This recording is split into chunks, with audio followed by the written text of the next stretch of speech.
Bom, são 2 horas, então a gente dá início às apresentações da Sala 3, Gestão de Pessoas e Pesquisa na área de Gestão do Esporte. Antes de dar início às apresentações, eu quero deixar alguns recados aqui que a comissão organizadora me pediu para passar, que é importante para as apresentações. Durante as apresentações, pedi para todo mundo desligar o microfone e também a câmera para evitar interferir nas apresentações, tá certo? As apresentações vão ter 15 minutos, sendo que depois tem 5 minutos para perguntas, e quando tiver faltando 5 minutos para terminar a apresentação, eu aviso a vocês para vocês terem um controle do tempo, tá certo? As perguntas podem ser feitas pelo chat ou por áudio, fica a critério de vocês, e eu peço que sempre que fizer a pergunta, se identifique. Fale o nome, a cidade e a universidade que a universidade que pertence. E eu queria saber se está todo mundo aí para começar as apresentações. A primeira é 10 anos de Congresso Abragesp, análise temática e organização científicas dos eventos, de 2005 a 2019. Quem vai apresentar esse trabalho, que no cronograma não tinha um autor? Sou eu, Flávia da Cunha Bastos. Tá certo, Flávio. Só confirmar quem está na sala e eu já peço para você apresentar, tá certo?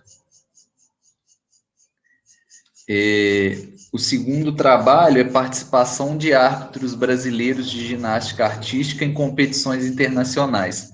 Quais critérios de seleção? Quem apresenta é o Matheus. O Matheus já está na sala? Sim, presente. Tá certo. O terceiro trabalho é gestão de pessoas, um enfoque para as condições de trabalho de treinadores esportivos de categorias de base no voleibol paulista. Quem apresenta é Camila Rezende. Está na sala também? Estou. Tá certo. O quarto trabalho é a visão dos gestores da atenção básica da cidade de Uberlândia, Minas Gerais, sobre a inserção da atividade física. Apresentando é o Lucas Ramos. Está aí também? Presente. Tá certo, Lucas. E o quinto trabalho é a relação entre o local de nascimento e o sucesso esportivo. Análise com nadadores olímpicos brasileiros. E o apresentador é a Bruna. A Bruna está aí? Tô também. Então tá certo. Como está todo mundo já na sala, a gente pode dar o início às apresentações. O primeiro trabalho, então, é 10 anos de congressos Abragesp, análise temática e da organização científica dos eventos, de 2015 a 2019, e quem apresenta é a Flávia. Aí, Flávia, quando você começar, eu solto o tempo e faltando 5 minutos te aviso. Tá, ok, muito obrigada. Boa tarde a todos. Vou nessa missão de tentar compartilhar o arquivo.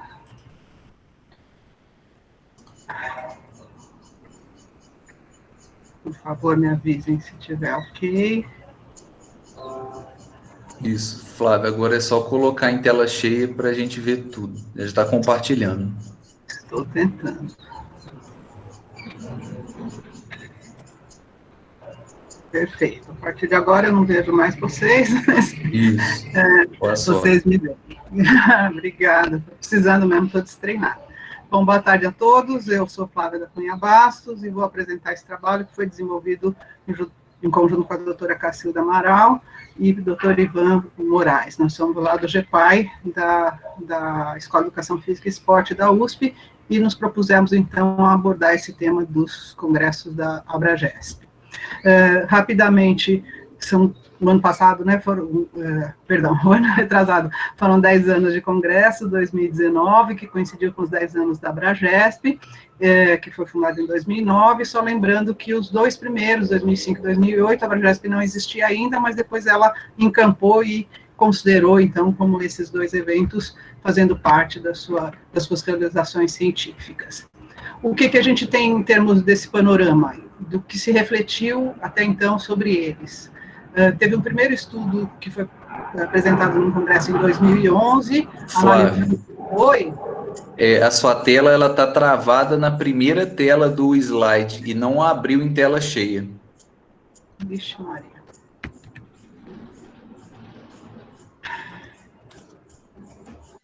Paro e começo de novo? Eu não sei o que Para a fazer. apresentação e tenta apresentar de novo. Vou colocar agora em tela cheia, então, que eu tinha posto só numa janela. Talvez seja isso. Isso.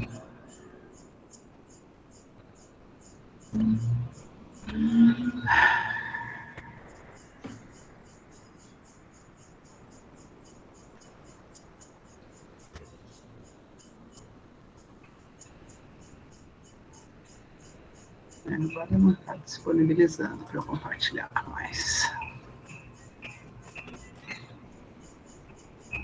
Tá aqui.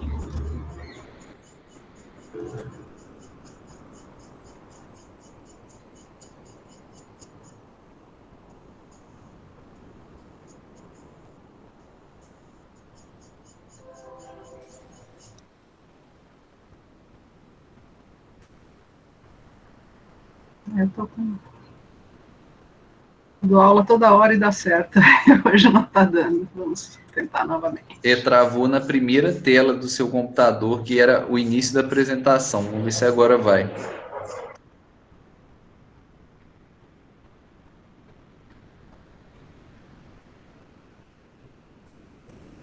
Me aparece aqui como apresentando.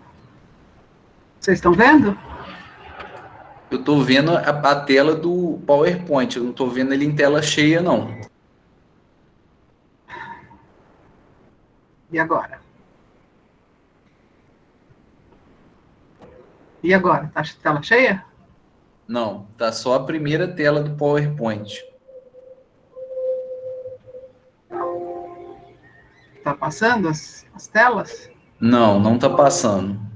Não sei se é só comigo, se outras pessoas... Agora tá passando.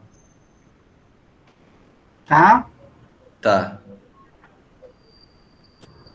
Então, acho que eu vou deixar nesse formato aqui, que é o que está funcionando. Tá razoável para ver? Dá para enxergar. Está quase com tela cheia. Não, tranquilo. Bom, eu não sei até onde vocês viram. Pode começar do início, não tem problema não.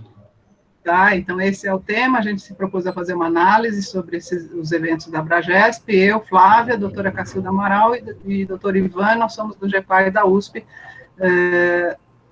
e introduzindo o tema, os 10 primeiros congressos, né, até 2019 da Abragesp foram realizados, sendo que os 2 primeiros antes da própria fundação e depois foram reconhecidos por ela, e em termos acadêmicos, a gente tem 2 estudos que refletiram um pouco acerca dessas realizações. O primeiro de 2011, que verificou que as pesquisas apresentadas eram muito limitadas, teórica e metodologicamente, e se pautava em descrever a realidade, que é comum isso nas áreas que estão começando, né, principalmente aqui no Brasil, que estava começando a gente entender a nossa realidade da gestão do esporte no Brasil. Um segundo estudo foi feito dentro de uma tese de livre docência minha, que então fez uma abordagem sobre as temáticas e identificou que novas temáticas então estavam surgindo, né, nesse período até 2015. Porque a tese foi em 2016. Depois disso, a gente não encontrou mais na literatura estudos. Em contrapartida, na literatura internacional, a gente tem visto, né, esses são 2 bem recentes, mas vários estudos que vão refletindo, tanto quanto congressos, quanto em relação a publicações das revistas, para avaliar o desenvolvimento da área, né, que é uma forma de se avaliar. E, como eu disse, a gente não tinha nada mais longitudinal aqui no Brasil. Então, isso motivou os nossos objetivos, que foi caracterizar, então, os congressos, tanto em termos da sua organização, depois a gente vai ver as variáveis, e também em relação às temáticas que a gente já tinha em alguns estudos anteriores, né, naqueles 2 estudos anteriores, avaliando isso. Em termos de metodologia, então, foi também uma pesquisa exploratória descritiva e bibliográfica, a gente usou as fontes dos dados dos anais dos 10 congressos, tanto em relação a variáveis de organização científica, como eu disse, nos objetivos, número de trabalhos, de autores, de instituições organizadoras, localização, tipos de comunicação, e numa parte temática, a partir dos títulos dos resumos. Para essa análise temática, a gente, então, nos 10 congressos, identificou 530 resumos, nas 10 edições, e aí colocamos como critérios de exclusão os pôsteres, porque, principalmente nas últimas edições, eles se tratam muito de pesquisas em andamento, a projetos de pesquisa, né, e encontramos 6 relatos profissionais. Então, com esse critério, a gente chegou em 216 resumos no formato de comunicação oral, lembrando, né, que em 2005 o primeiro foi só pôster, então não tinha comunicação oral. Então, a gente está partindo de 2008 para frente. As variáveis de organização científica foram analisadas a partir de estatística descritiva e a temática pela categorização, e os 3 pesquisadores fizeram isso isoladamente para não ter influência. As referências de categorias a priori a gente adotou de Moraes, Amaral e Bastos, de um artigo que saiu publicado recentemente sobre análise de teses, e houve a criação de categorias a posteriori. Para esse processo, né, de isolamento dos pesquisadores fazem parte de uma metodologia para assegurar mais confiabilidade, né, nos critérios e nas análises. Então, a partir dessa primeira análise isolada, nós fizemos 2 reuniões para analisar as divergências, e tanto em termos da classificação, e também para aprovar essas categorias que cada um propôs a priori, para chegar também num consenso. Em termos de organização científica, a temática central dos congressos não foi uma constante, teve 3 anos que não foi apresentada qual seria o tema central do congresso, e quanto às entidades organizadoras, a gente tem uma distribuição geográfica, não em todas as regiões do país, né, a gente não tem, por exemplo, na região norte, nunca foi realizada nenhum, então, a título de curiosidade, e também a maioria dos congressos foram atrelados ou foram promovidos por alguma universidade, a grande maioria. Em termos do número de tipo de trabalhos, a gente vê, né, uma evolução aqui nos últimos anos, principalmente, e com destaque para 2015 e 2019, em que as comunicações orais ultrapassaram o número de pôsteres, embora, no geral, a gente ainda tem muito mais pôster do que comunicação oral, que a gente pode, então, perceber que talvez a gente ainda não tem uma maturidade de muitos pesquisadores para apresentar pesquisas concluídas. Em relação aos temas de submissão, quando a gente vai submeter o resumo e as opções, a gente aí percebe que não há uma unidade, né? O tema mais comum aconteceu em 5, aliás, 2, né? Em 5 congressos, 2005, 9, 17, 18 e 19, que é a relação a políticas públicas e a formação em gestão do esporte. Os demais temas, não há uma coerência, né? Enfim, mas de qualquer forma surgiram temas novos, como governança, responsabilidade social, mídia, os eventos, obviamente, né, mas a gente não vê uma unidade ao decorrer do tempo. Em relação ao número de autores, é importante marcar isso, no ano de 2015, resolveu-se limitar no máximo 5 autores para cada resumo submetido, porque a gente, principalmente nesse ano, né, a gente observa em alguns anos anteriores uma predominância nas coisas mais escuras aqui, uma predominância de muitos autores, especificamente nesse ano ficou bem marcado isso, então se tomou a decisão dessa limitação, assim como também cada autor pode aparecer em, no máximo, acho que 5 trabalhos, eu não lembro agora a norma, né, para diversificar e pensar também em termos da qualidade, se efetivamente esses 8, 9 autores em alguns trabalhos efetivamente participaram deles, né. Então, resumindo, não houve padrão, né, com a questão dos temas prévios de submissão, o tipo de comunicação aceito, também teve ano que teve relato de experiência, ano que não teve, enfim, não há um padrão, os trabalhos identificar se são concluídos em andamento ou critérios para isso, mesmo para publicação, e no próprios anais, uma dificuldade da gente identificar o que está publicado no anal, nos anais, se aquilo são só as comunicações orais, se são resumos, se são relatos de experiência, alguns publicam, alguns anais publicados por temas, outros por sessões, então também não há um padrão em relação a isso, e o formato de apresentação dos anais, teve uma exceção de um ano em que algumas comunicações orais se transformaram em artigos e foram publicados na revista do RIGD. Então, para a gente conseguir esses dados, a gente teve que ir lá na programação, não houve os anais tradicionais e alguns artigos publicados na revista. Isso dificultou um pouquinho a coleta de dados. Mas um ponto positivo é que, a partir de 2011, já se registrou, né, na Biblioteca Nacional, essa produção como uma produção acessível para todos e no próprio site da Abragesp. Agora, em relação às temáticas, a gente teve 18 categorias, como eu tinha falado, 11 a priori, e 7 foram criadas a posteriori, porque não tinha sua correspondência no estudo das teses do Moraes, Amaral e Bastos.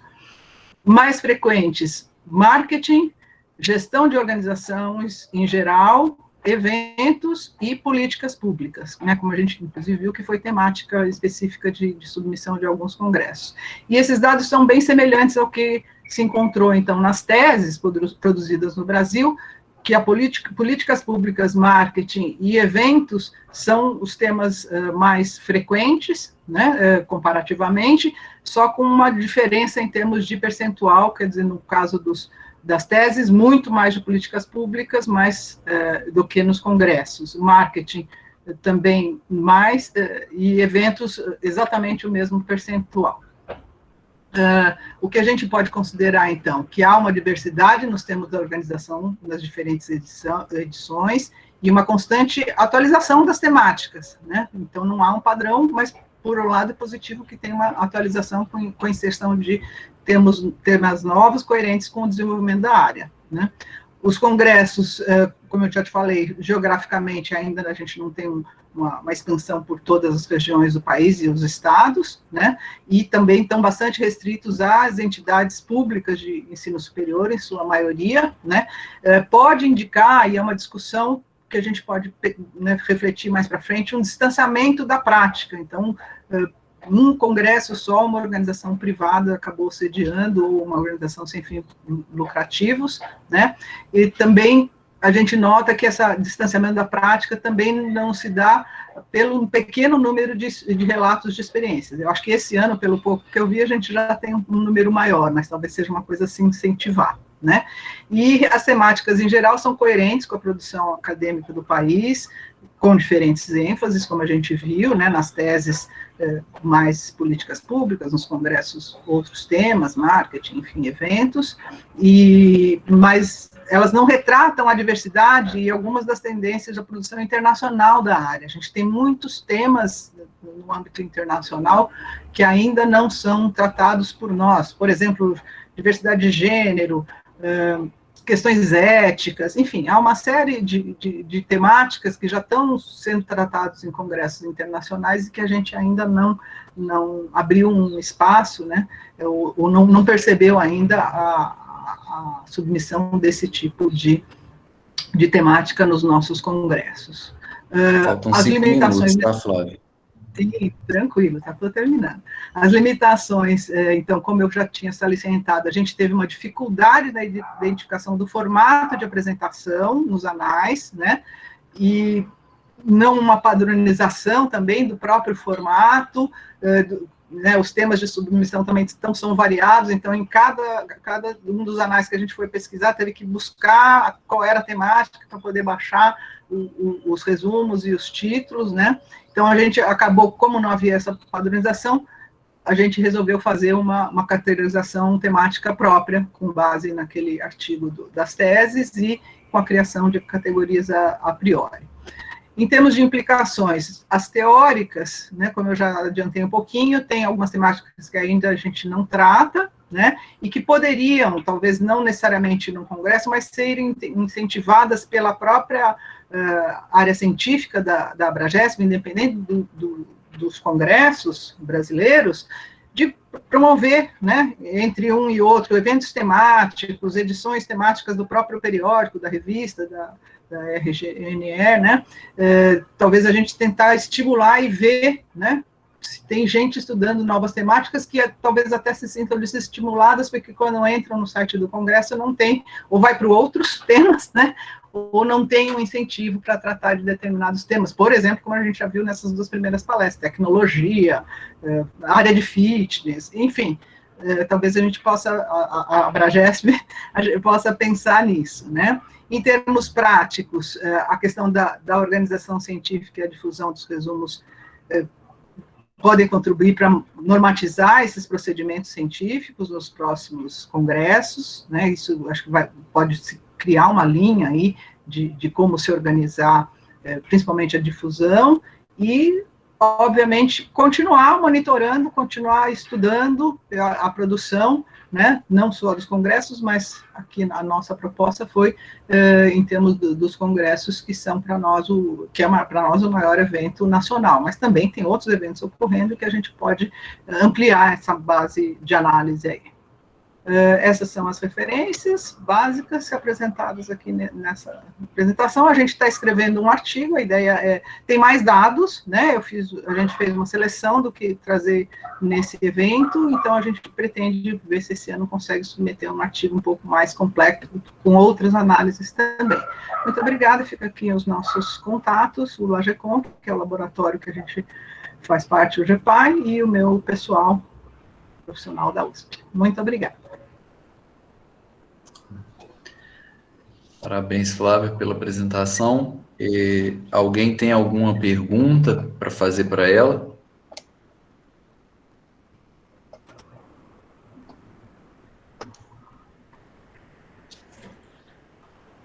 Pode mandar pelo chat ou abrir o microfone e falar, tá, pessoal? Sugestão, ideia? A Gisele levantou a mão aqui. Pode falar, Gisele. Hoje. Oi, Flávia, boa tarde para todo mundo, né? Parabéns pelo trabalho. Eu acho que esses levantamentos, né? Vocês me escutam bem? Parece que eu estou travando um pouco. Não está dando para escutar. Não, tá tranquilo. Beleza. Tá. Esses trabalhos, eles nos ajudam muito a pensar, a realmente efetuar um planejamento sobre o que a gente, onde a gente quer chegar, né? Com o evento e com a área. Porque o que você apresenta parece que em algum momento a gente vai atendendo as demandas, né? A gente vai como se a gente fosse correndo atrás, né? Assim, correndo atrás e aí quando você vem e faz essa avaliação de trás para frente, me desperta muitas questões, assim, como você fala, de abrir números temáticos para revista, abrir um repensar das linhas do evento, né? Enfim. Na verdade, é um comentário e uma pergunta ao mesmo tempo, né? O que você acha que a gente pode fazer de sugestão, de ações pontuais para isso, né? Porque, como você falou, a gente tem uma fase de amadurecimento da área, né? A gente fala muito em amadurecimento, mas será que hoje, assim, que elementos que a gente tem, né, para melhorar isso, para atuar mais do planejamento para execução e não, sabe, por demanda? Sei lá, você elencou algumas que são os números temáticos, mas que mais, assim, você acha que a gente pode pensar? Porque eu acho que esse é realmente o momento, né? A gente vem falando tanto de fase de amadurecimento, talvez nós estejamos amadurecidos, e aí esses levantamentos nos trazem dados, né, para refletir. Agora é o quê? Vamos fazer, né? Vamos fazer algumas coisas, e eu acho que esse espaço da comunicação aqui também é para a gente debater, né? E, enfim, conseguir implementar. Na verdade, era um comentário, né, mais geral, para você falar um pouquinho mais, né? Eu tenho certeza que você, com a sua contribuição histórica, né, na área, vem com esse trabalho meio que para dar dados daquilo que você vem falando em muitos espaços, né? Então, eu só queria te escutar um pouquinho mais do que a gente pode fazer enquanto área, né, para avançar um pouquinho nesse sentido. Hoje, obrigada pelos comentários, e esse é típico mesmo, eu acho que das pessoas mais velhas. Eu estou me colocando nesse lugar, né, em que a gente faz isso na vida, começa a fazer isso na vida e começa a fazer, né, e eu acho que a minha contribuição para a área daqui para frente vai ser um pouco nessa linha, né, de buscar o que passou, acho que o professor Lamartine fez isso ontem, né, e a gente começar a pensar, tentar ajudar a pensar no futuro, né? Eu acho que falta, talvez a gente consiga no artigo, ou talvez em algum outro momento, a gente, dentro da Abragesp, né, talvez o conselho científico, a comissão científica, um grupo de pessoas pudesse se dedicar um pouco mais a essas questões, né, de olhar para fora também o que está acontecendo, não copiar, obviamente, mas para também nós termos, por exemplo, esses dois trabalhos do Celes e o outro, que agora eu me esqueci o autor, eles falam já, então, da gestão no século XXI, talvez a gente, um grupo de pessoas mais ligadas ao científico da entidade pudesse pensar, né, especificamente em relação ao Congresso. Eu acho que tem que ter um core, como a área já tem, né, são temas, 4, 5, 6 temas que são fundamentais da área, né, que são históricos, como a gente viu lá, políticas públicas, marketing, a gente...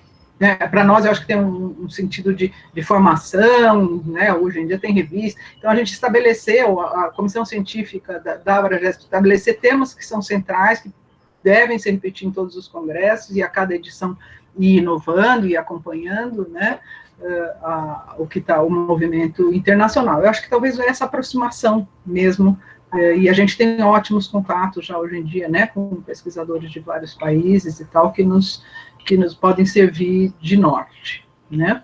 E a própria Abragesp talvez promover uma interlocução maior também com as pessoas, para a gente ter, né, eu acho que o prêmio está ajudando, tem uma série de ações que já estão sendo feitas, mas eu acho que talvez manter durante o ano inteiro canais de que pessoas irem trocando ideias sobre o que estão pesquisando, de repente encontrar meio um SEV, assim, do Centro Esportivo Virtual, que as pessoas se juntem por temáticas, tem um espaço de diálogo mais diário, né, que não precisa esperar um ano para chegar num congresso, e como esse, infelizmente, a gente não poder conversar no café, né, tomando uma, saindo depois para jantar e ficar falando. Então, talvez a entidade pudesse promover esses espaços agora mais virtuais de conversa, mesmo fora do Congresso, talvez até por temas, pessoas que tenham a mesma afinidade e que troquem, né, figurinhas aí sobre as temáticas. Obrigado, Flávia, pela resposta, pela apresentação. Agora quem apresenta é o Matheus. O título do trabalho é Participação de Árbitros Brasileiros de Ginástica Artística em competições internacionais. Quais critérios de seleção? Pode começar aí, tá, Matheus? Beleza, vou projetar aqui, então. Tá Eu já queria começar a apresentação pedindo desculpas, porque podem surgir alguns latidos aí durante o trabalho. O EAD tem dessas coisas. Tem. Pode ficar tranquilo. Pega os biscoitinhos. Vamos lá.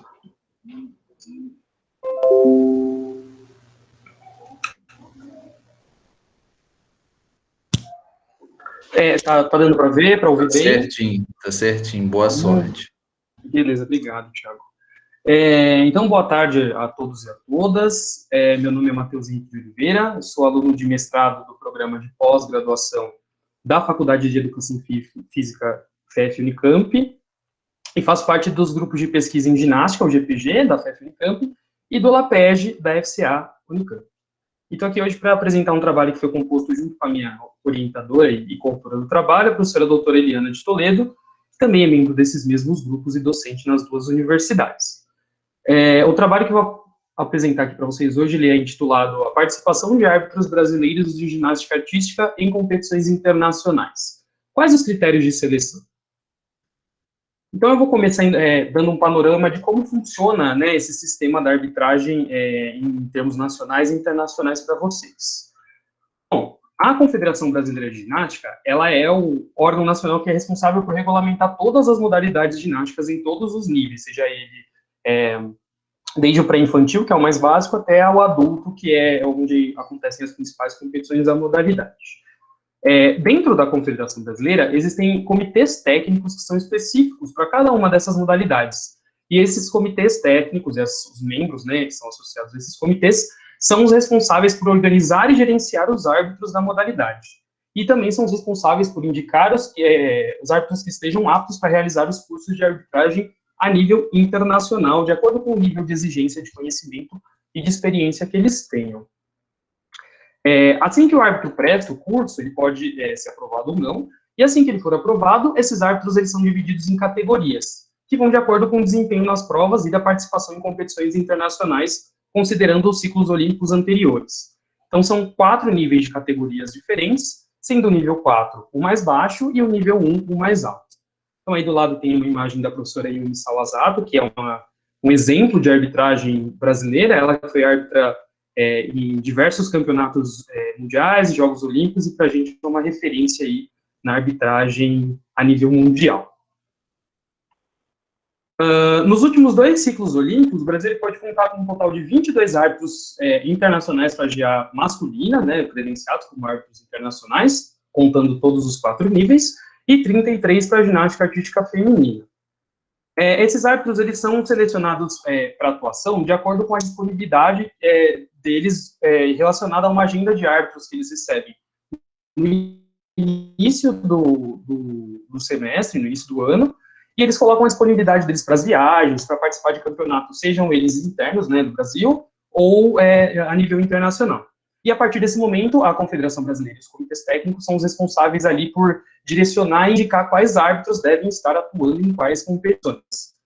E um fato interessante é que o Brasil ele tem um determinado nível de excelência em arbitragem em ginástica, tanto na masculina quanto na feminina, que são reconhecidos internacionalmente com diferentes prêmios e outras formas de reconhecimento. E além da participação efetiva nesses eventos, como um árbitro atuante, essa participação também é muito importante porque ela colabora com o processo de formação e de atuação profissional desses árbitros, né, que evitam aí a abertura de alguns precedentes de falhas, que eu vou comentar um pouquinho mais para frente, e também proporciona aos árbitros alguns momentos de participação de troca de experiências, como os congressos técnicos, que são ali eventos de conversas entre a federação e os árbitros sobre os momentos da competição, que também são bem importantes para esse processo de formação continuada dos árbitros aí. Então, o objetivo do trabalho é o de identificar os aspectos desses árbitros brasileiros de GA feminina e GA masculina, atuantes nas principais competições internacionais da modalidade nos 2 últimos ciclos olímpicos, que compreendem ali o período desde 2013 a 2016, e de 2017 a 2020, ficando um pouquinho aí agora para 2021 por conta da pandemia, visando compreender os critérios de seleção dos mesmos e levantar algumas reflexões e apontamentos sobre essa seleção desses árbitros. O trabalho, então, ele se caracterizou como uma pesquisa documental, que utilizou dos documentos oficiais das principais competições internacionais desse período dos 2 últimos ciclos olímpicos. Então, para esse trabalho foram utilizados, né, os Jogos Pan-Americanos, Campeonatos Mundiais e Jogos Olímpicos, que são ali parte do processo de classificação para os Jogos Olímpicos, que são os maiores eventos para a modalidade, né, a principal competição alvo a nível internacional, que estão disponibilizados pela Federação Internacional de Ginástica como a fonte principal dos dados. A análise de dados ela foi quantitativa, utilizando da estatística descritiva para essa análise, em relação à quantidade de competições que os árbitros brasileiros participaram e ao número de participação de cada um dos árbitros. Lembrando que dentro de uma competição, excluindo os Jogos Olímpicos, pode haver mais de um árbitro por país, e ele pode atuar ou não em mais de uma das 4 etapas de competição. Indo para os resultados agora, então, quando a gente olha para os dados relacionados à ginástica artística masculina, dos 22 árbitros que possuíam o brevet internacional dentro desse período, nós temos a seguinte configuração. Foram um total de 9 árbitros que foram convocados para competições internacionais analisadas, destacando aí a atuação do árbitro A1, que esteve presente em 7 das 13 competições. Então, ele foi o árbitro que mais participou aí de competições internacionais importantes dentro desse período, com os outros ali, o A2 com 4 participações, A3 com 3, o A4 com 2, A5 também com 2, A6 com 2, e A7, A8 e A9 com uma competição para cada um. E apenas 9 desses árbitros, né, dentre os 22 possíveis, que representam um número de 41%, acabaram atuando nesses campeonatos internacionais. Olhando para a ginástica artística feminina, dos 33 árbitros que possuem o brevet internacional nesse período, temos a seguinte configuração. O destaque aí para o árbitro A1, dentre os 7 que foram atuantes nas competições, participou ali de metade, né, das competições, participou de 6 das 12 possíveis, sendo a 2 participando de 4 competições, a 3 participando de 3, e os demais árbitros participando de uma competição cada. Então, mais uma vez ali destacando a atuação do árbitro A1, que esteve presente em 6 das 12 competições.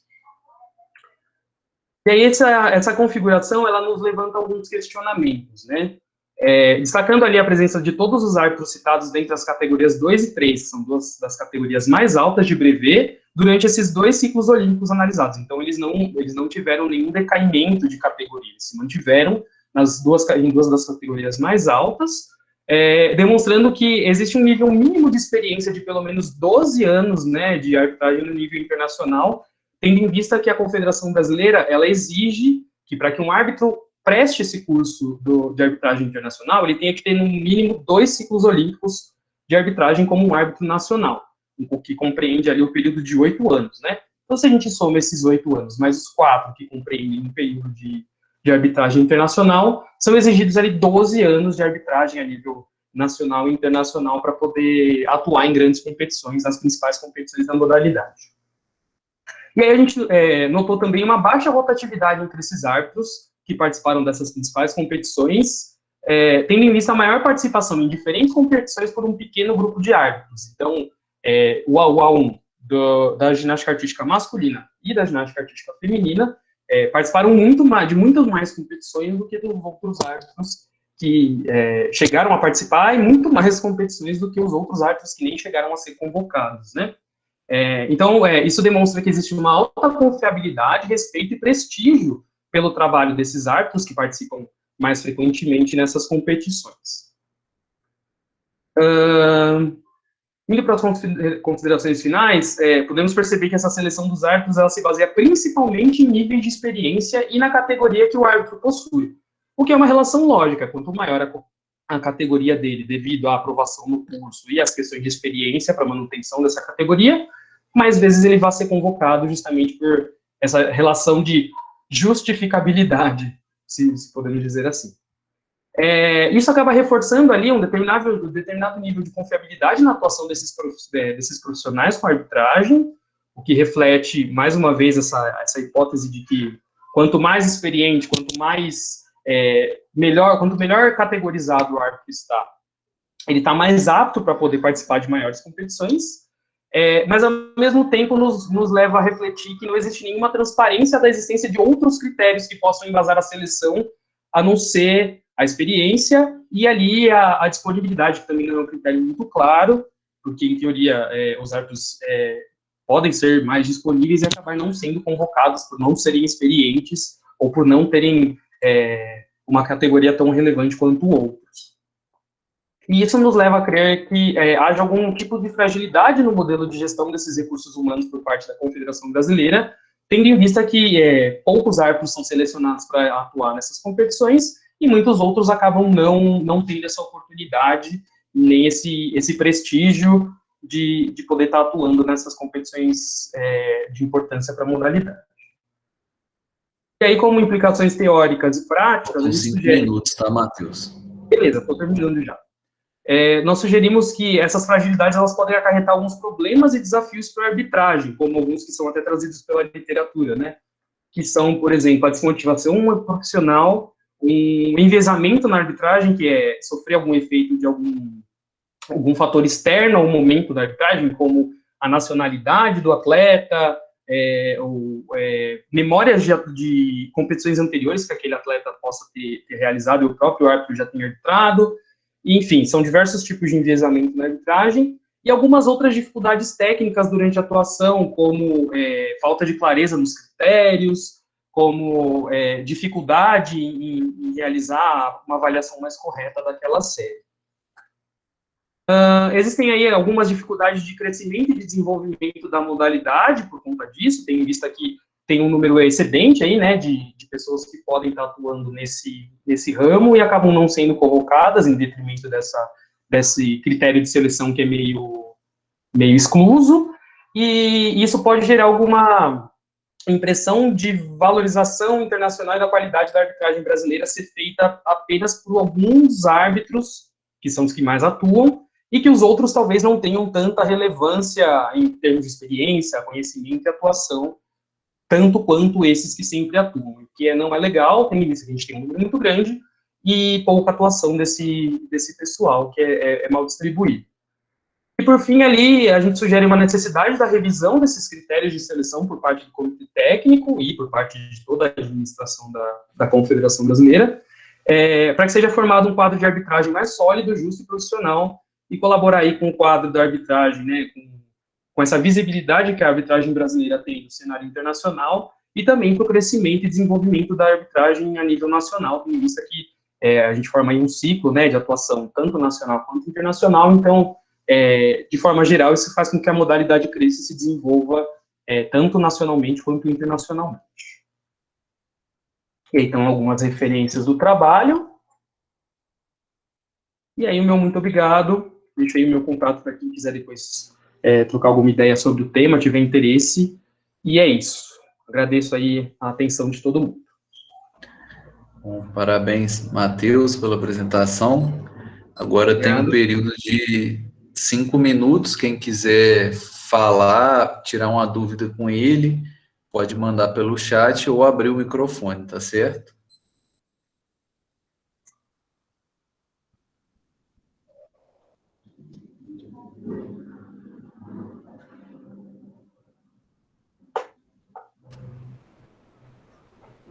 Oi, eu mandei pelo chat, mas acho que é melhor falar.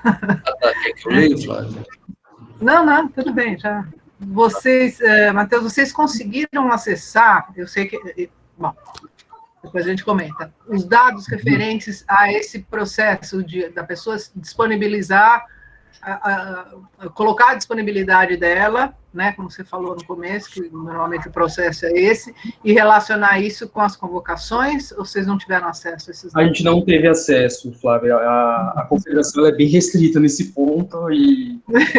Eu imaginei. Eu ia falar antes, mas... Empiricamente, como eu sou árbitro de ginástica e conheço alguns ali, a gente empiricamente sabe, né, mais ou menos como é que funciona, mas via confederação é muito complicado. Então, não tivemos esse acesso. Sim, eu imaginei. Talvez um estudo aí, entrevistando, contatando, né, cada um deles, no futuro, possa dar um pouco mais de respaldo para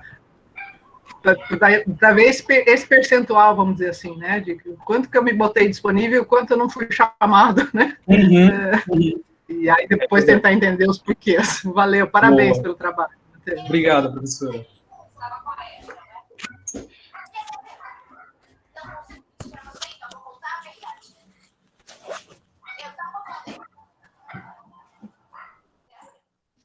Acho que a Juliana quer falar, mas o microfone dela não está saindo a voz. Se ela quiser escrever. Juliana, pode escrever.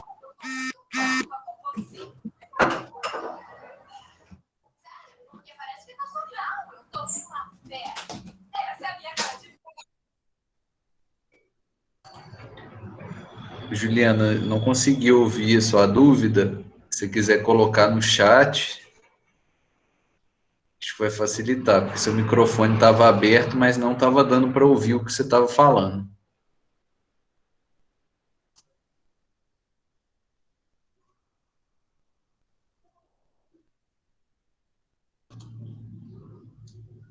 Bom, vou esperar. Ah, tá. Então, se mais ninguém tem dúvida ou alguma pergunta, a gente passa para a próxima apresentação. Obrigado, tá, Matheus? Parabéns. Valeu. E a apresentação da Camila Rezende, que o título é Gestão de Pessoas, um enfoque para as condições de trabalho de treinadores esportivos de categorias de base no voleibol paulista. Pode apresentar. Camila já abriu a câmera dela, pode começar a apresentar. Boa tarde. Vou clicar aqui, e aí vocês vão me avisando. Tá certo.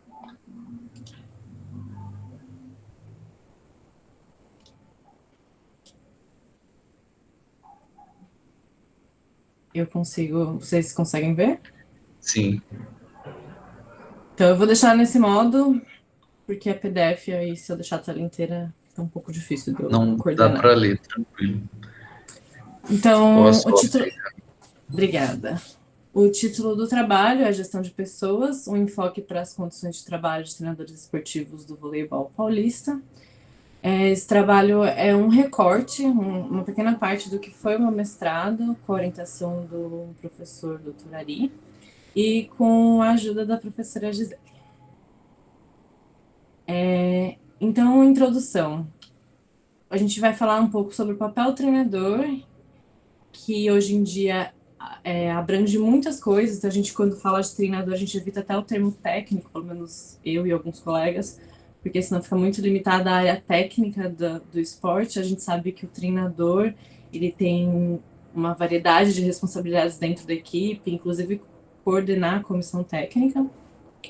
A gente sabe que o treinador, dentro do sistema esportivo, tem um papel fundamental. Então, além disso, ele também é vetor, responsável por transmitir e multiplicar o conhecimento que ele obtém. Então, ele que difunde tudo o que ele conhece para os atletas e para a comissão técnica. Dessa forma, entendendo o sistema esportivo como um todo, a gente encara, ou deveria pelo menos encarar, o treinador como... Eu coloquei como capital, eu não achei uma tradução melhor, para recurso mesmo. Então, é importante que ele entenda, é um investimento. Investir no treinador é investir na modalidade esportiva, porque dentro do sistema esportivo ele tem um papel fundamental para que a modalidade ou o esporte em si se desenvolva. Então, quando a gente investe no desenvolvimento desse treinador, a gente, consequentemente, investe no desenvolvimento da modalidade. Nesse sentido, a gestão de pessoas, ela vai... a gente encara que Por que é importante a gestão de pessoas? Porque a gente tem objetivos específicos que devem ser atingidos, né, no caso do esporte, dentro do clube ou dentro da equipe, tem uma quantidade limitada de recursos e que vai ser atingida de forma por meio de esforços coordenados. E quem faz isso são as pessoas, né? Então, nesse caso, o treinador é muito importante. E a gente escolheu o voleibol. Eu, particularmente, tenho uma relação muito próxima com o voleibol. E a gente percebeu que não tem estudos na área do voleibol, falando sobre gestão de pessoas especificamente, muito poucos. E na categoria de base, menos ainda. Então, o objetivo do presente estudo foi verificar se essas organizações, e eu coloquei organizações porque a gente tem clubes e tem prefeituras também, se elas oferecem condições aos treinadores de trabalho condizentes com o que é esperado, então, para que ele se desenvolva um trabalho adequado. Quais foram a etapa desse processo, né? Eu elaborei um instrumento tentando responder perguntas que eram do meu mestrado, que não são exatamente essas, mas fazem parte. Mapeei as equipes, e aí eu mapeei as equipes de São Paulo, e aí eu pesquisei no estado inteiro, e por questões logísticas eu reduzi apenas as da Grande São Paulo, que eu conseguia contato. E é do voleibol feminino. Então, foi por conveniência, eu escolhi essas equipes porque eu tinha acesso a esses treinadores. Entrei em contato com esses treinadores e eu fiz essa coleta presencialmente, porque em 2019 a gente ainda podia fazer essas coisas de forma presencial. Depois eu fiz a transcrição das entrevistas e depois a análise dos dados. Então eu usei um formulário que tinha bastante questões sociodemográficas e questões sobre o trabalho desses treinadores e uma treinadora. As equipes que eu selecionei, elas participaram das competições organizadas pela Federação Paulista de Voleibol de 2019. Então, esse foi um dos critérios de seleção para poder limitar, porque em São Paulo a gente tem muitas equipes e muitos clubes que jogam pelo Sindiclube, e aí ia ficar muito difícil conseguir acessar todas essas, eu reduzi para a Federação Paulista. Minha amostra consistiu em 7 treinadores de 5 equipes da região da Grande São Paulo. Apenas uma era mulher, e a gente está falando do voleibol feminino, né? Então, eram equipes de voleibol feminino e a gente tinha apenas uma treinadora. Eu acho isso importante de ressaltar. A entrevista era semi-estruturada e eu consegui fazer coleta presencial na época. Qual que é o perfil desses treinadores? Todos eles têm ensino superior ou outros cursos de especialização em MBA, mas todos com ensino superior. Apenas um deles não é formado em educação física, todos os demais têm graduação em educação física. Um deles é fisioterapeuta. A idade deles, de tempo de atuação e idade também varia muito. Tem gente que acabou de começar na profissão e tem gente que já tem mais tempo. Todos foram atletas na modalidade e todos têm o curso da CBV, com exceção do treinador número 7, que é considerado nível 1, que a CBV cede essa licença para quem já tem a graduação em educação física. Então, você não precisa necessariamente fazer um curso da CBV para tirar essa licença. E os demais têm nível 2 e 3.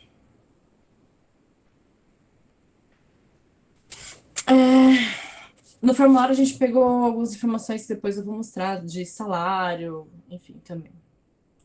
E aí, o que é gestão de pessoas? Eu peguei uma definição mais simples, só para a gente ter uma ideia do que a gente vai falar aqui, mas é o conjunto de políticas, decisões que são relacionadas às pessoas, a quem executa esse trabalho dentro de uma empresa e influencia diretamente na capacidade da organização e dos seus empregados de atingir esse objetivo.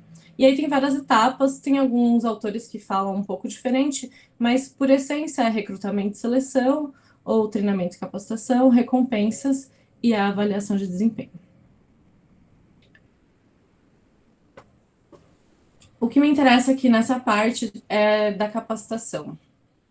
É que a ideia da capacitação é você treinar e desenvolver os seus profissionais, os profissionais daquela empresa, e ele não pode se limitar, não deveria, pelo menos, se limitar o cargo atual. Então, é como se fosse um plano de desenvolvimento de carreira. E aí eu vou destacar um trecho da entrevista de um dos meus sujeitos, que ele fala assim: que o clube ou a prefeitura dessem mais condições para a gente fazer outros cursos. Auxílio financeiro mesmo, porque são caros hoje. Mesmo na Superliga, você vê que os valores que o pessoal recebe é muito baixo. Nos clubes, então, nem se fala. E tem vários relatos dos treinadores, eu destaquei esse, mas basicamente todos eles afirmam que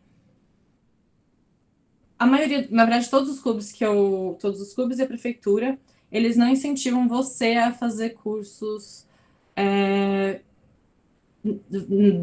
mesmo dentro da área de atuação. Não tem nenhum tipo de incentivo financeiro, então eles não pagam ou oferecem bolsas, por exemplo, para esses treinadores. Eles também não isentam a pessoa, então assim, você vai fazer o curso, mas não pode ser no horário do treino, ou, enfim, dia de jogo, nem nada. Então você não tem muita flexibilidade para conseguir disponibilidade de tempo mesmo. E não oferecem nem workshops e capacitações dentro do próprio clube.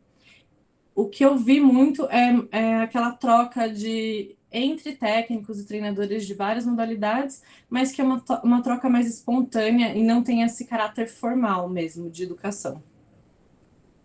A faixa salarial desses treinadores, 2 deles têm uma faixa salarial mais elevada, de 5 a 10 salários mínimos. A grande maioria, os outros 4, ficam com a faixa de 2 a 5 salários mínimos. E esse último, na verdade, está até 2 salários mínimos, mas ele é voluntário. Então, a gente deve lembrar que a profissão de treinador no Brasil é uma profissão e, portanto, ela deveria ser remunerada, mas a gente ainda vê casos de treinadores que fazem esse trabalho de forma voluntária. E isso é um clube que participa de campeonato da federação, não estou falando de um clube amador, tá?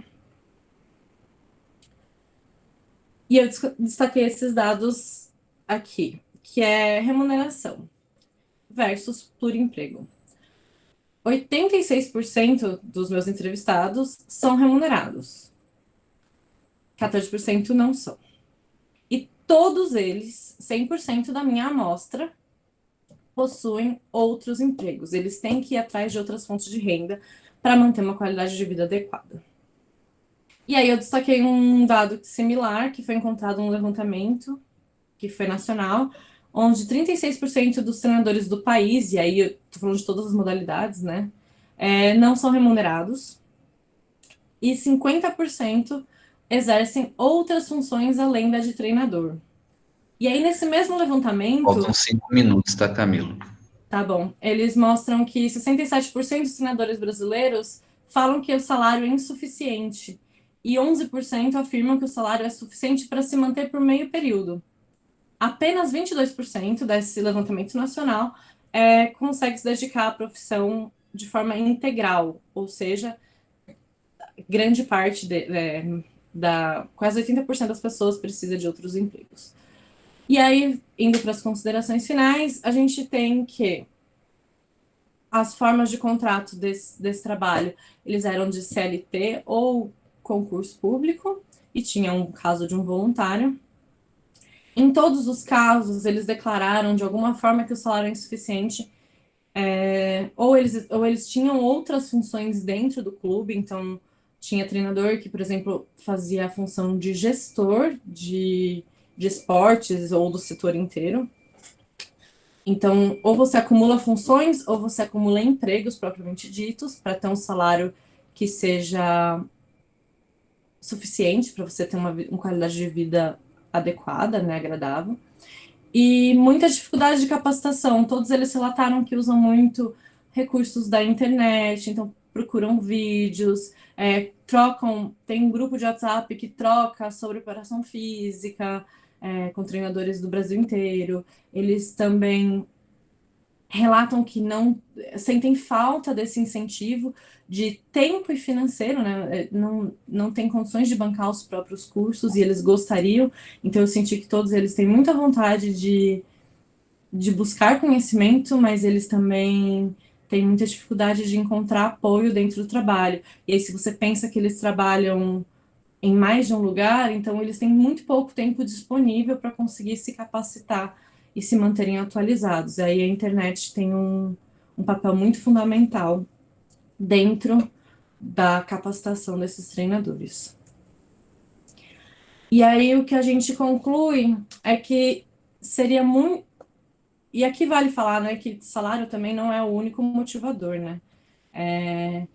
Mas que a gente precisa valorizar esses profissionais e motivá-los para que eles permaneçam engajados nas funções. E valorizar e motivar pode vir de várias formas, né? Valor em relação ao status na sociedade, motivar no sentido de oferecer recompensas financeiras ou não, mesmo oferecendo cursos, seria uma forma de mantê-los motivados.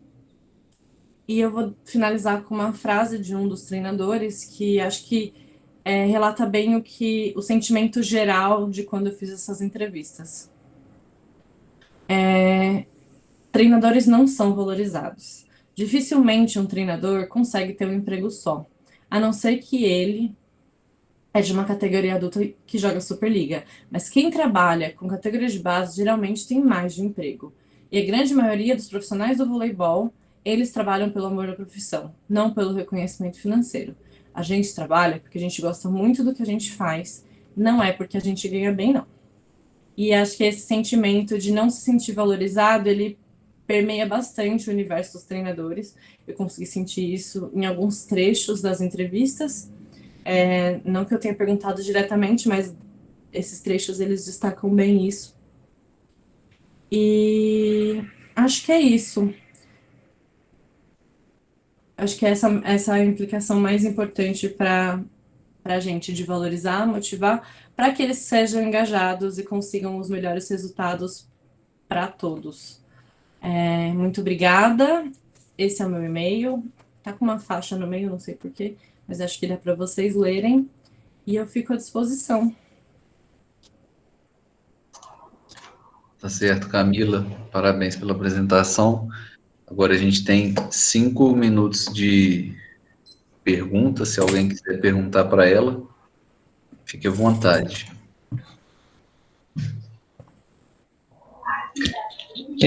Boa tarde. Sou o Matheus, que apresentou agora há pouco, e eu queria primeiro parabenizar a Camila pelo trabalho, é um trabalho muito legal.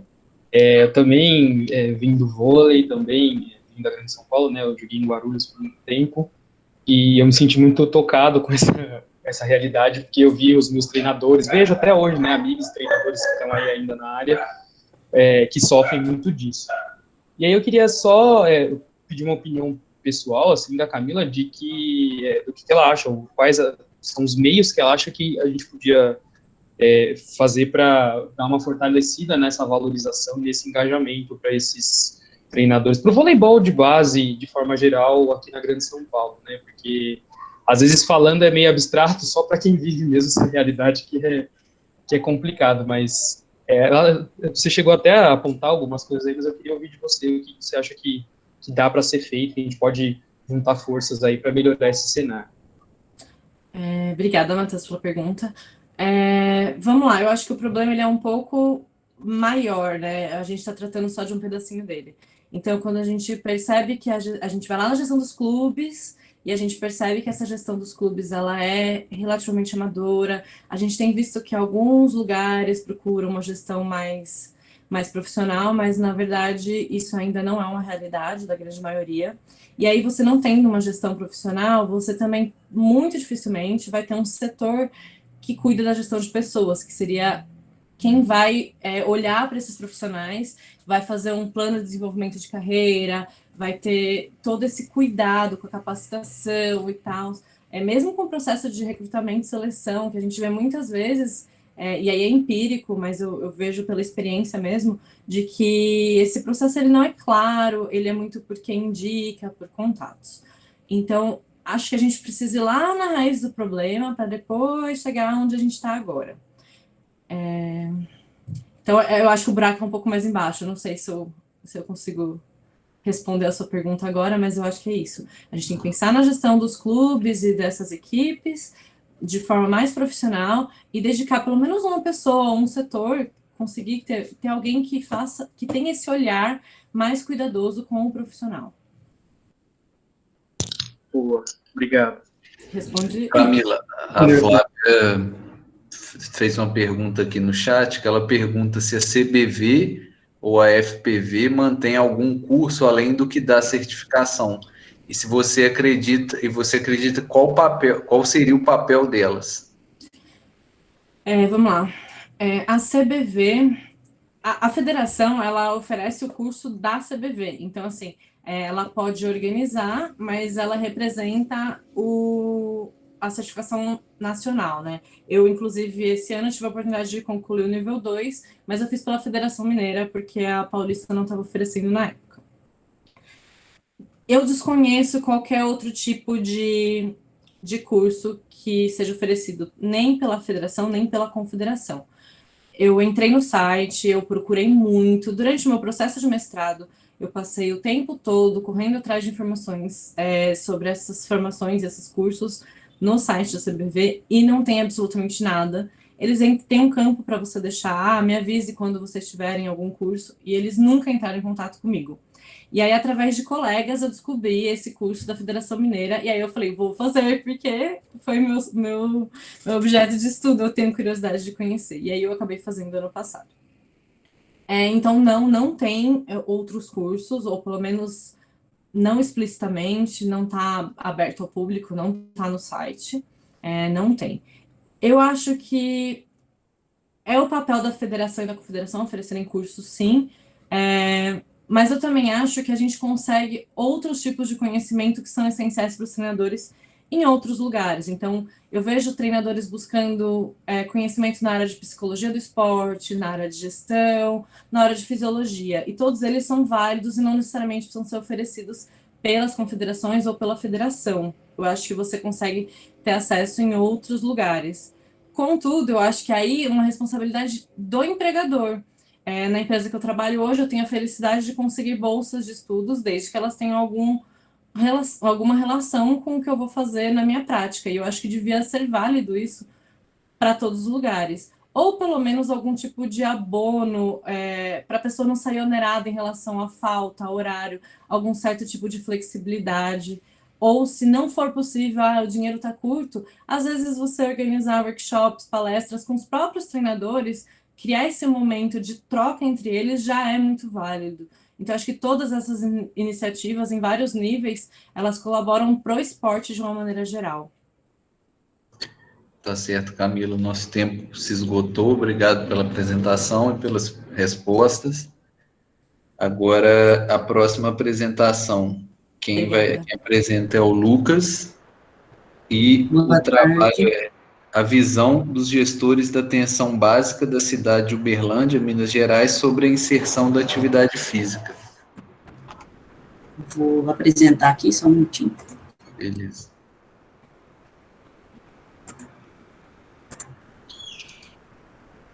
Já está aparecendo aí? Ainda não.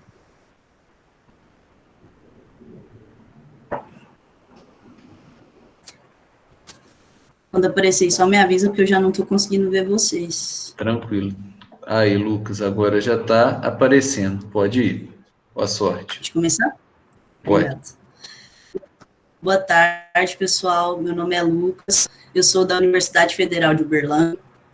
Participo da empresa Junior Huspert e também do grupo de pesquisa GERI. Vou apresentar, então, o meu trabalho intitulado A Visão de Gestores da Atenção Básica da cidade de Uberlândia, Minas Gerais, sobre a inserção da atividade física. Só um minutinho, que eu acho que deu uma travada aqui. Você não passou o slide, está no seu primeiro slide. Aí, agora passou. Passou? Isso. Então, para atender às demandas da OMS, foi criado nos anos 90 o Sistema Único de Saúde, o SUS. E esse sistema, ele oferece serviços tanto de atenção básica, quanto serviços de urgência e emergência. Mas, focando um pouquinho mais na atenção básica, esse serviço ele tem como objetivo orientar a população em relação à prevenção de doenças e também solucionando possíveis agravos. A atenção básica, ela presta serviços para a população de um território definido, através das unidades básicas de saúde e unidades básicas de saúde da família, buscando atender às demandas desse território. Então, por meio da Política Nacional de Promoção da Saúde, vem sendo implantados alguns programas a fim de melhorar as condições de vida da população.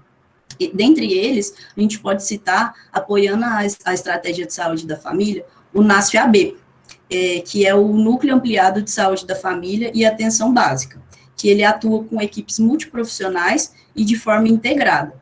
E é aqui no NASF que a gente encontra o profissional de educação física, que a partir do reconhecimento da atividade física como uma forma de promoção da saúde e de prevenção de doenças crônico-degenerativas, ele foi evidenciado como uma profissão da saúde. Então, estando assim dentro das linhas prioritárias da Política Nacional de Promoção da Saúde, que são as atividades físicas e práticas corporais. Dentro dessas ações, a gente tem alguns objetivos. Dentre eles são ações na rede básica de saúde e na comunidade, onde a gente vai encontrar capacitação dos trabalhadores de saúde em relação à atividade física, incentivo a melhorias de espaços públicos para a realização dessas atividades físicas e oferta de atividades lúdicas, esportivas e de lazer. Ações de aconselhamento e divulgação, que são aquelas atividades de educação em saúde, que são palestras e divulgação de informações sobre benefícios de estilo de vida saudáveis para a população. Ações de intersetorialidade e mobilizações de parceiros. É aqui que acontece uma troca de experiência entre os municípios e também um fortalecimento de ações já existentes no campo das práticas corporais. E ações de monitoramento e avaliação, que é onde existe um estímulo a instituições de ensino para realizar pesquisas em relação a esse monitoramento das ações no campo das práticas corporais. Então, a partir desse entendimento da atividade física como linha prioritária da Política Nacional de Promoção da Saúde, a gente buscou entender mais como que funciona essa inserção da atividade física dentro da atenção básica. Logo, nosso objetivo foi compreender a visão de gestores atuantes da atenção básica de Uberlândia, Minas Gerais, em relação à inserção da atividade física. Nossa metodologia foi uma pesquisa de campo de abordagem qualitativa, caráter exploratório e desenvolvido transversalmente. A população do estudo foram os gestores responsáveis pelas unidades básicas de saúde da família da cidade de Uberlândia, e nossa amostra final foram 18 gestores das unidades básicas de saúde da família. Procedimento de coleta de dados. A gente primeiro teve que obter uma autorização da Secretaria Municipal de Saúde para a realização dessa pesquisa. Logo após, o trabalho foi submetido ao Comitê de Ética. E no levantamento de dados do site da Prefeitura, a gente buscou entender quais unidades básicas de saúde existiam em Uberlândia e seus respectivos contatos.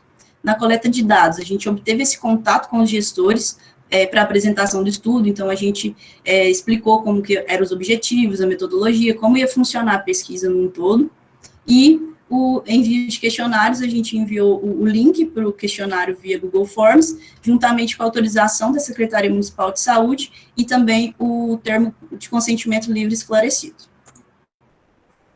Nosso instrumento de coleta de dados foi um questionário online, com 21 questões abertas e uma questão fechada, sendo a primeira parte de caracterização do gestor e a segunda parte de caracterização da unidade básica de saúde e das atividades físicas realizadas. E a análise de dados foi feita a partir da análise de conteúdo Bardam. Começando aqui um pouquinho o resultado e a discussão, na parte de caracterização dos gestores. A maioria se identificou como do gênero feminino, da faixa etária de 40 a 49 anos, formação em graduação de enfermagem e possuía algum tipo de especialização. A forma de inserção na unidade, a maioria indicou que foi por contrato. Então, aqui a gente consegue ver uma predominância da mulher enfermeira na coordenação dessas unidades básicas de saúde, e tem uma diferença somente com o estudo de Florinda Tchau, 2016, em relação à faixa etária, que a deles era até 31 anos, a nossa entre 40 e 49, e em relação à graduação, que na do Florinda Tchau, somente tinham apenas graduação, no nosso eles tinham algum tipo de especialização. Em relação ao vínculo com o NASF, a maioria dos gestores indicaram que as unidades básicas de saúde da família que eles trabalhavam possuíam esse vínculo com o NASF. Em relação ao NASF, no âmbito nacional, Seus et al. 2019 diz que no Brasil possui 1.773 equipes NASF, sendo que a maioria se concentra em Minas Gerais, com 295 equipes NASF. E em Uberlândia, nós possuímos 10 equipes NASF, e isso indica que nós estamos acima da média nacional. Em relação à atividade física, nós perguntamos se ali naquela unidade onde o gestor trabalha, eram desenvolvidas atividades físicas, e a maioria disse que sim, 83,3%. E que o principal responsável dessas atividades era o profissional de educação física. Já em relação às atividades de educação em saúde, a maioria também diz que são desenvolvidas essas atividades, e que o profissional que está à frente, principalmente, é o profissional de educação física. Porém, aqui nós encontramos outros profissionais à frente desse tipo de atividade também. Então, em relação à atividade física, é importante a gente demonstrar que na própria instituição do NASF-AB e nas diretrizes do NASF-AB, esse trabalho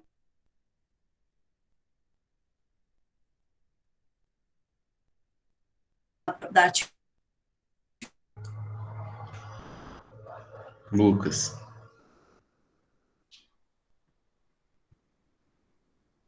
atividade. Mais alguém está conseguindo ouvir ele? Não, travou mesmo. Realmente está travado. Travou. Lucas, travou nesse slide aí de resultados e discussão. Quando você começou a falar nele... realização dessas atividades físicas. E em relação à educação em saúde, nesse estudo de Paula et al. 2020, ele usou de 2 grupos com voluntários. Primeiro, mais educação em saúde. Oi?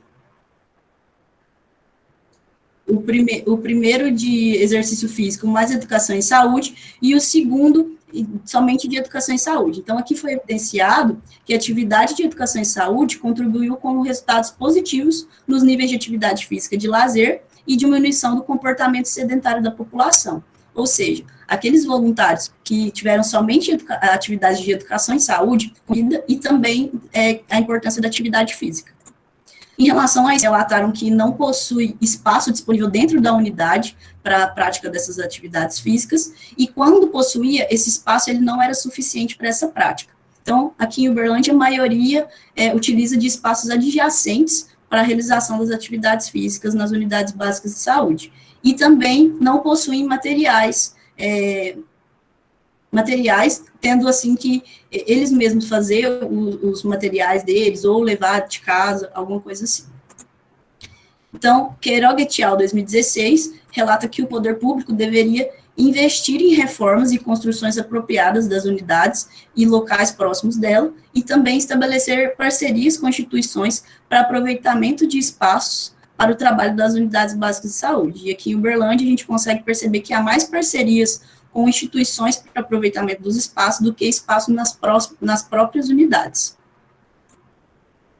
Em relação às capacitações, existe um curso oferecido pela Secretaria Municipal de Saúde que auxilia na capacitação desses profissionais, porém não existe um curso específico para o profissional de educação física. Silvogato e Machado, 2007, ele diz que a carência desses cursos e capacitações específicas pode causar uma estagnação de conhecimentos do profissional de educação física, atrapalhando ele, né, nessas atividades físicas.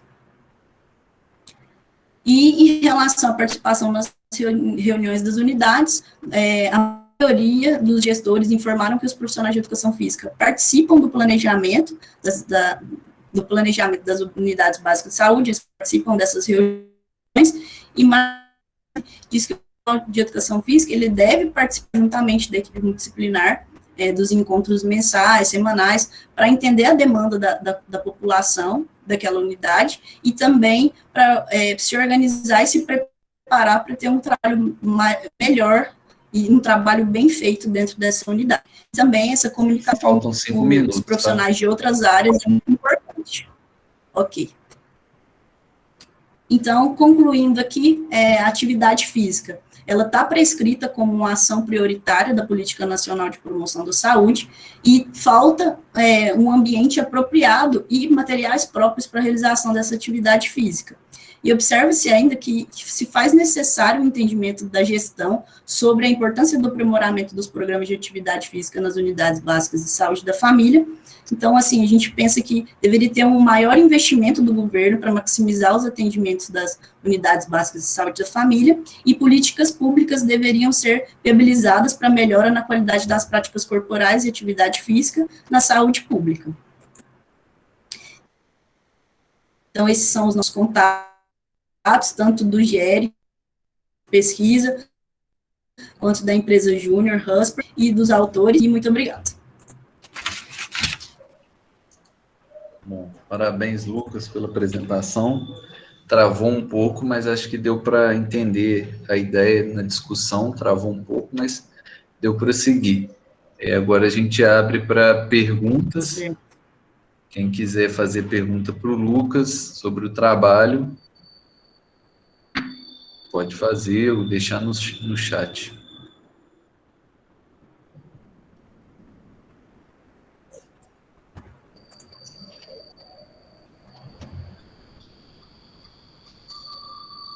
Pode falar, Cacilda. Oi, Lucas, tudo bem? Aqui é a Cacilda, da UEM de Divinópolis. Parabéns pelo trabalho, você e os outros autores. É muito interessante a gente começar a discutir essa inserção do profissional de educação física no Sistema Único de Saúde, né? Acho que isso é uma discussão ainda muito recente e a gente ainda está refletindo, né, sobre a condição que esse profissional encontra nesses locais. Eu acho que o estudo de vocês vem a colaborar com essa discussão.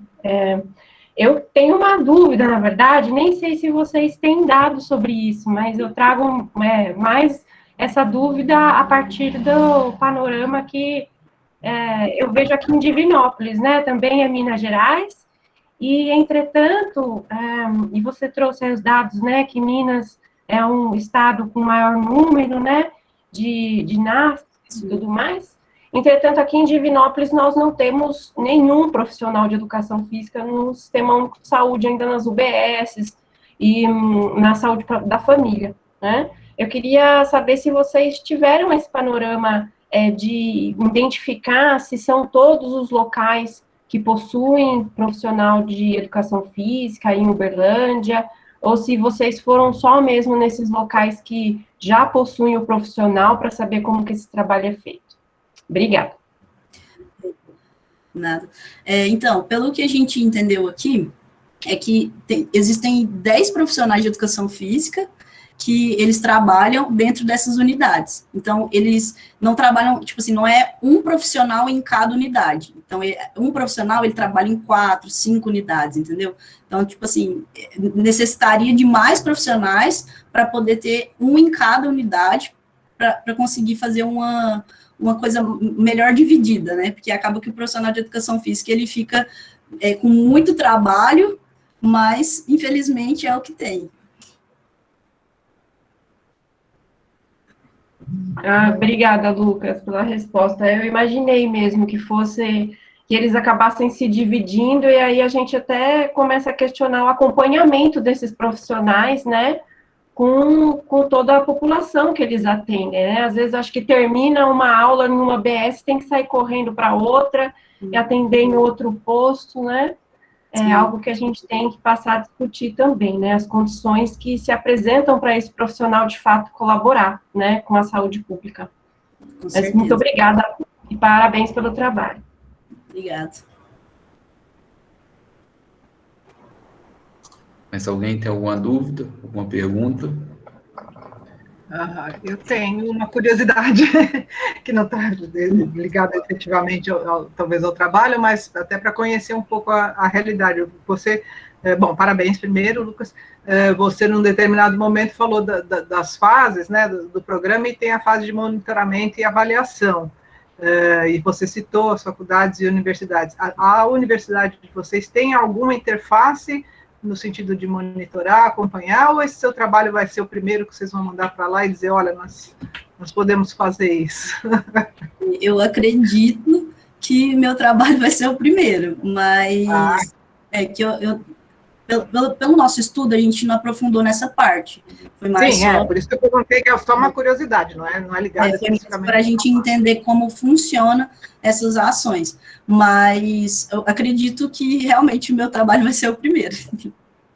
Eu acho que de repente né, aquilo que a gente sempre discute na própria área, né, da função, então, do meio acadêmico, né, de ter essa aplicação, essa implicação prática, de repente pode ser uma contribuição, né, para esse programa dentro da cidade, que é bastante significativo, né, acima da média nacional.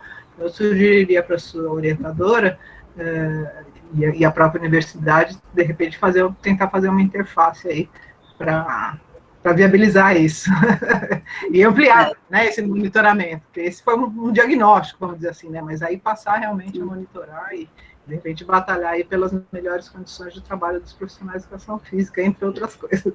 Parabéns. Sim. Obrigada. Tá certo, pessoal, nosso tempo acabou. Agora a gente vai... Parabéns, Lucas, pela apresentação. Agora a gente vai para a próxima apresentação, que quem apresenta é a Bruna, e o título é Relação entre o local de nascimento e o sucesso esportivo. Análise com os nadadores olímpicos brasileiros. Oi, vou apresentar aqui.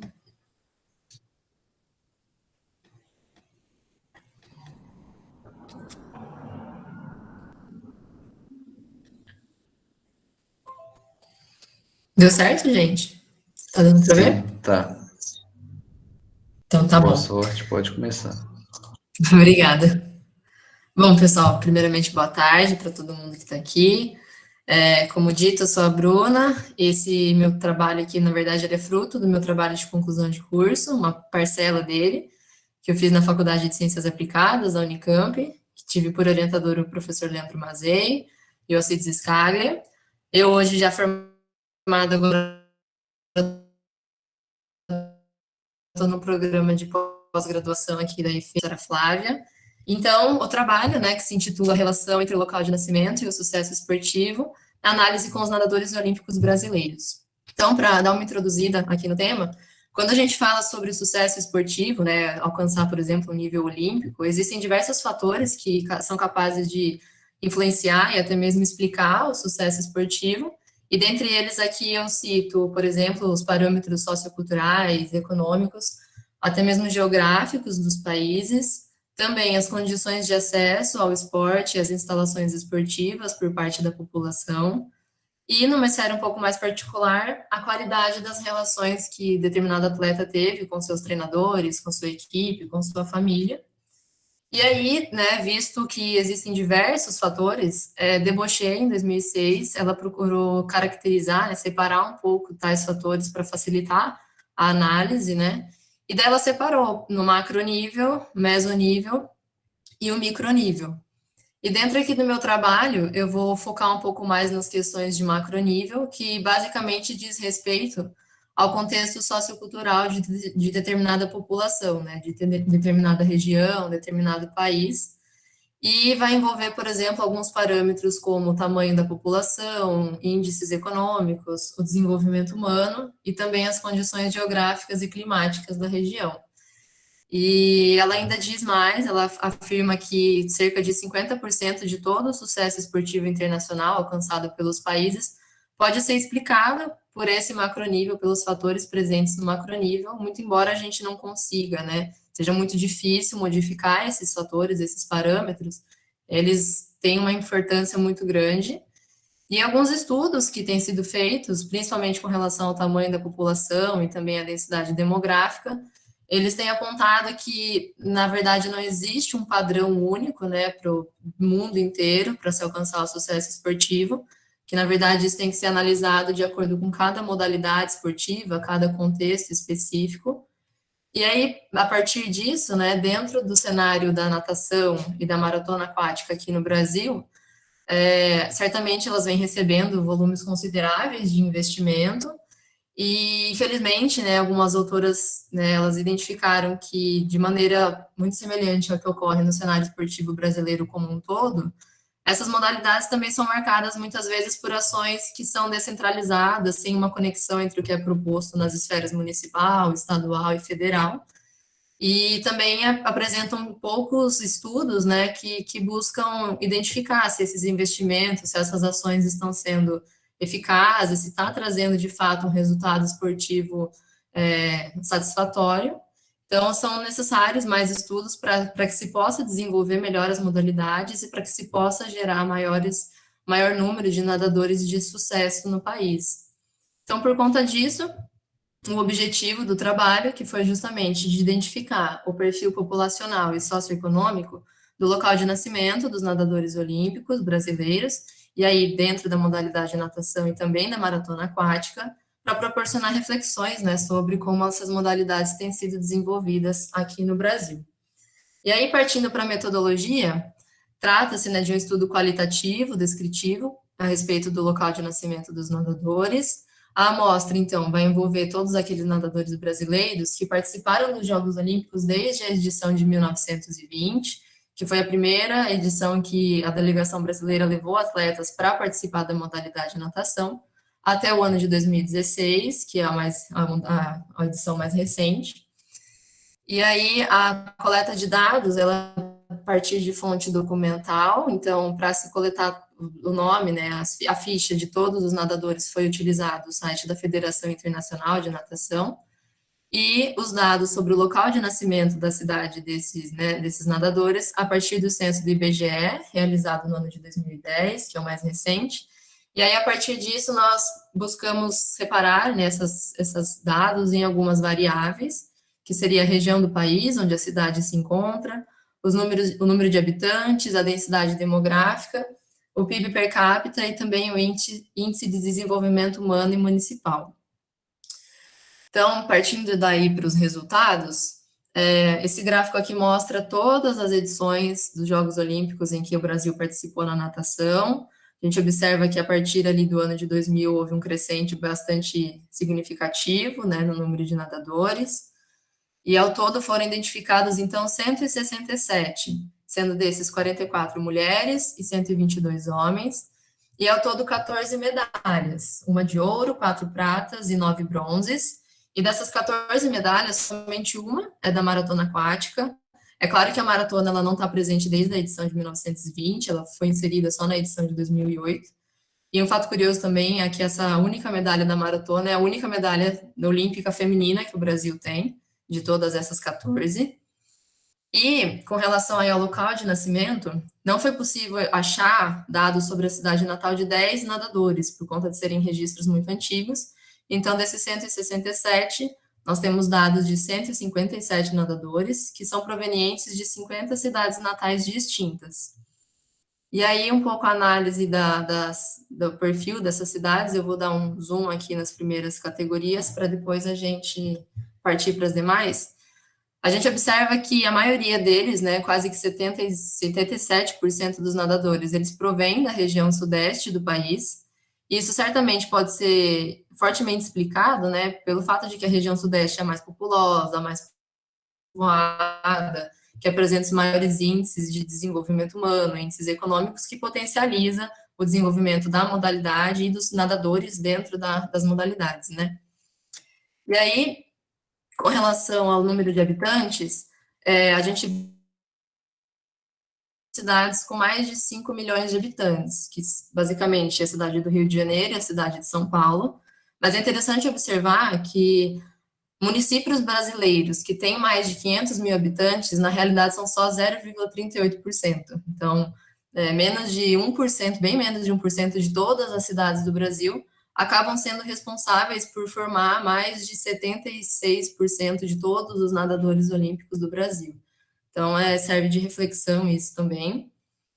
E aí, com relação, trazendo ainda um panorama do cenário internacional, por mais que eu tenha dito, né, que esses parâmetros eles têm que ser analisados conforme cada contexto, é interessante a gente traçar alguns comparativos, e a gente pode observar que o cenário brasileiro ele se aproxima muito do que foi encontrado, por exemplo, nos Estados Unidos e no Canadá, onde a maioria dos atletas olímpicos, e aí não especificamente da natação, de todas as modalidades olímpicas, eles provêm de cidades com mais de 500 mil habitantes até 2 milhões de habitantes. E também, traçando um comparativo com o estudo de Tozeto, ele analisou os medalhistas olímpicos do Brasil e também identificou que a maioria deles são nascidos em cidades com mais de 2 milhões e meio de habitantes. Aí, partindo para a densidade demográfica, embora não se tenham muitos estudos que relacionam a densidade demográfica e o sucesso esportivo, os bons resultados alcançados, o cenário brasileiro ele apresenta maiores chances de formar nadadores de sucesso quando eles são de cidades com altos níveis de densidade demográfica. E o mesmo acontece na ginástica artística, um estudo realizado por Caetano demonstrou isso também, que os ginastas também têm maiores chances de alcançar os níveis de elite, níveis de sucesso esportivo, quando eles são provenientes de cidades com mais de 4 mil habitantes por quilômetro quadrado. Aí, com relação ao IDH, a gente observa que, sem exceção, todos os nadadores brasileiros, eles são de cidades com IDH alto e muito alto, o que é interessante, porque não vai de encontro com aquilo observado com os medalhistas olímpicos, onde a maioria deles, na realidade, são de cidades natais com IDH muito baixo e principalmente intermediário. Isso talvez possivelmente esteja relacionado, né, com as questões da modalidade, natação, a maratona aquática em si, demandar um investimento, um recurso financeiro mais elevado para que se possibilite, né, a prática. E o mesmo aqui a gente observa no PIB per capita, né? Mais de 60% dos nadadores também são de cidades com altos níveis de renda, e um estudo também realizado por Gomes Santoni identificou que nadadores, eles têm 6 vezes mais chances de alcançar níveis de elite quando eles residem em cidades com altos níveis de renda. É claro que a gente não pode afirmar que a cidade natal deles é a mesma cidade que eles residiram ao longo de sua vida e se desenvolveram na carreira, mas tem uma relação muito forte entre as questões de PIB per capita, questões econômicas e o desenvolvimento dentro da modalidade natação e da modalidade maratona aquática. Faltam Então, 5 minutos, tá, Bruno? Tá bom, já estou concluindo aqui. Então, como conclusão, a gente pode ver, por exemplo, que a maioria dos nadadores, eles são do sexo masculino e que eles têm maiores chances de alcançar o sucesso esportivo quando eles são de cidades da região sudeste do país, com elevado número de habitantes, alta densidade populacional, alto IDH e elevado PIB per capita. Isso talvez possivelmente esteja muito atrelado com aquilo que eu comentei, de que para se ter acesso à natação, principalmente, né, se demanda um investimento financeiro muito grande. As próprias piscinas, né, instalação esportiva para a prática, é uma coisa que é cara, tanto de ser construída, quanto de fazer a manutenção dessas instalações, os próprios recursos humanos, né, ter recurso humano capacitado para se desenvolver na modalidade, é algo que se encontra muito característico dentro de cidades com esse perfil aqui. Então, serve para a gente pensar, né, refletir um pouco quem de fato no Brasil tem acesso a essas modalidades, e também serve para ter uma criticidade um pouco maior sobre como a organização, sobre como está sendo feita a organização dessas modalidades no país, né, de modo que organizações esportivas, confederações e federações, tendo em base esses dados, elas sejam capazes de potencializar o desenvolvimento dessas modalidades, e aí não é nem tanto só para o alto rendimento, envolve desde as categorias de base, em todo o cenário, né, do nacional, todo o território do Brasil, e não somente nas cidades que têm esse perfil. E aí, com isso, se potencializa, né, o desenvolvimento das modalidades e também gerar um maior número de nadadores de sucesso. E aí também, os dados desse estudo já são agora um artigo. Para quem se interessar, pode mandar uma mensagem ou procurar por aí também, acho que é fácil de achar. Mas aí, quem se interessar, eu posso mandar os resultados. Aqui estão algumas referências que eu utilizei para o trabalho. É isso, muito obrigada. Aqui está o contato. Se precisar de mais contato de algum outro autor, algum outro professor também, é só perguntar. E é isso, gente. Parabéns, Bruna, pela apresentação. Agora a gente abre 5 minutos para quem tiver alguma dúvida, quiser perguntar alguma coisa para a Bruna sobre o trabalho dela.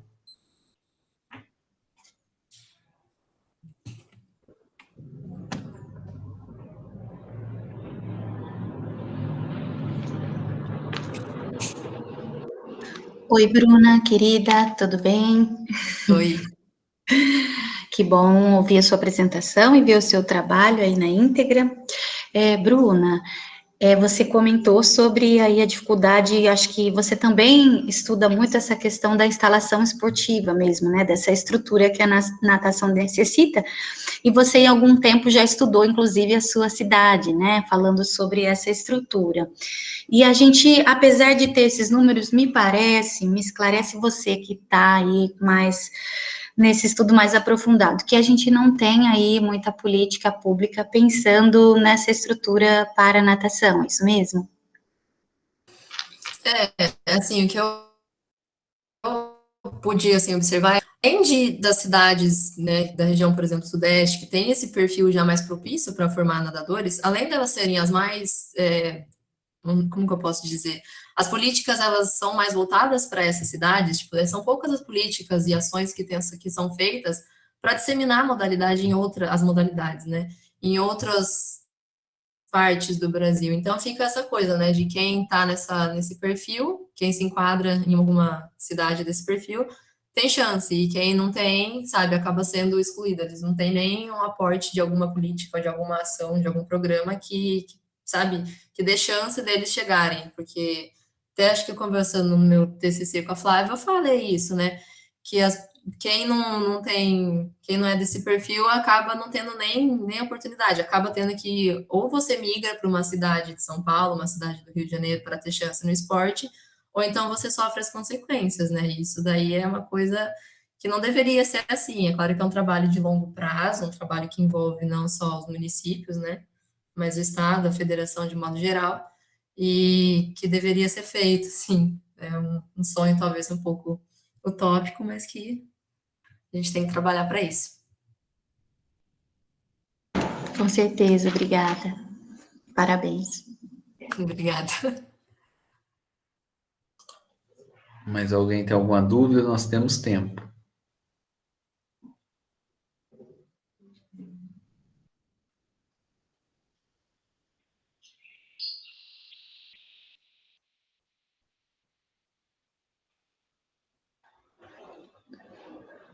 Bom, então a gente vai encerrar por aqui. Essa foi a última apresentação, foi a apresentação da Bruna. Foram 5 apresentações na sala. Agradecer a todos que apresentaram, parabéns pelas apresentações. Quem acompanhou aí, pôde fazer as perguntas, enriqueceu ainda mais o trabalho dos colegas. Aí teve uma mensagem no chat falando que essa gravação essas apresentações foram gravadas e vai ser disponibilizado no canal do YouTube da Abragesp. Certo?